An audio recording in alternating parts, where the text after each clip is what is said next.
Right now, we do want to take a little break from all the snow coverage this afternoon. If you're scrolling through Instagram, maybe Pinterest, and you love seeing all those holiday decorations, but you think you can't do it yourself, well, think again. Channel 3's Melissa Cole met up with a lifestyle blogger in Middletown to learn how to make amazing holiday planters with greens you may even have in your yard. Take a look. Hi everybody, we are here in Middletown at the beautiful home of Nicole Charles, lifestyle blogger. Hi Nicole. Hi Melissa. Your home looks beautiful and ready for the holidays. Thank you, we're getting there. And we're going to talk about how you created this look, starting with these adorable lanterns. So these lanterns I've actually had for a really long time. They're from IKEA and they're incredibly durable. I've had more expensive lanterns that have not lasted as long, and I just change out what I put in them every season. For the holidays, I just put in some pine cones and some non-breakable ornaments and some candles, and they hold up really well throughout the winter. Really good, I love it. And the wreaths, I love what you did there with the boxwood and the bows. So the wreaths, I just bought plain boxwood wreaths from a local nursery, Garden Stream in Cromwell, Connecticut, and I purchased some ribbon from Michael's Crafts, and I just made the ribbons myself, and then I added those bells. Looks amazing. Thank you. But we're going to talk about the planter because we're actually going to learn how to make these. Yes, and they're very easy, believe it or not. And a lot of the stuff you really just got from the yard or neighbors' yards? Yes, I just went scavenging for people's greenery.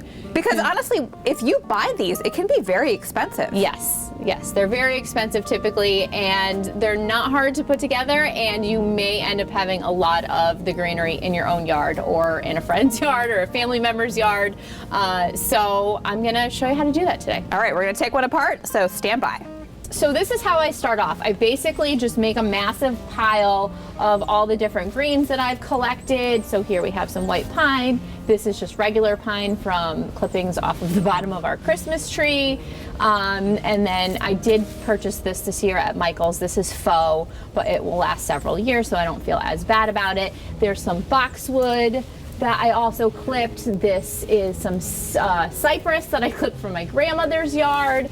So basically all of this I just gathered in either my own yard. In the past I've gotten holly from my in-laws' yard. So you can kind of just piece together whatever greens you have access to. If you don't have access to them in your own yard or somebody you know, they certainly do sell them at local nurseries or places like Lowe's or Home Depot. So these birch logs I actually got from a friend who has a tree cutting business for a living, and he had taken down a birch. So I was fortunate enough to have easy access to some birch logs. You can check Facebook Marketplace, believe it or not. A lot of people, if they take down a birch tree, they will sell these logs because they know that they're in demand. So you could always check Facebook Marketplace, or places like Michael's does sell them. Amazon, I believe now, also sells these birch logs.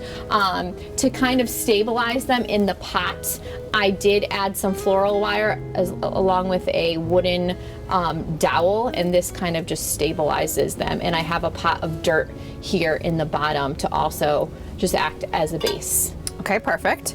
So I start with the birch logs, and then I go from the back front, and you want your tallest pieces of greenery in the back.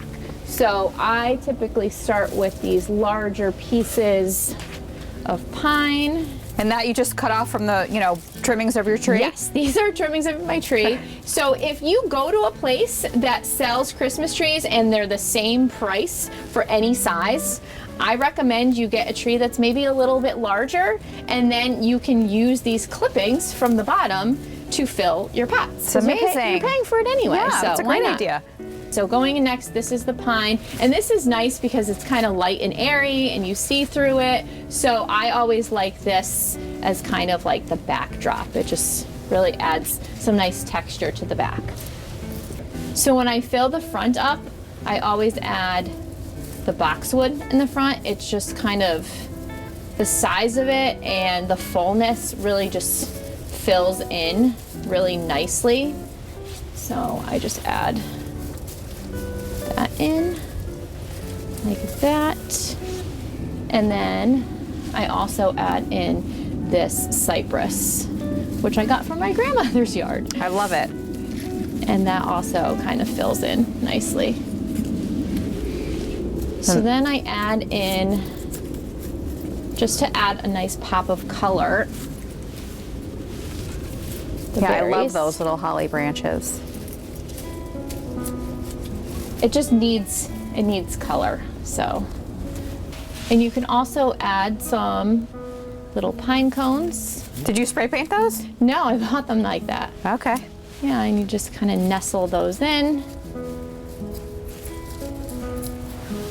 And then the last thing I do is I add this white pine to the front because the shape of it is curved and it just really kind of falls really nicely over the front here. And there you have it. And that's it. That looks incredible. And it really didn't take that long. And if you don't have a big urn or planter like that, you could also just use a regular pot. Yes, whatever type of planter or pot that you have at your house, it will totally work. So this is just a little olive bucket, and I do have a little small pot of dirt in there, and that's what I use to kind of hold everything. And I filled this one in the same way that I did the urn planter. So it'll really work in whatever you have. I love it. And you even used a little extra greenery over here on the sled.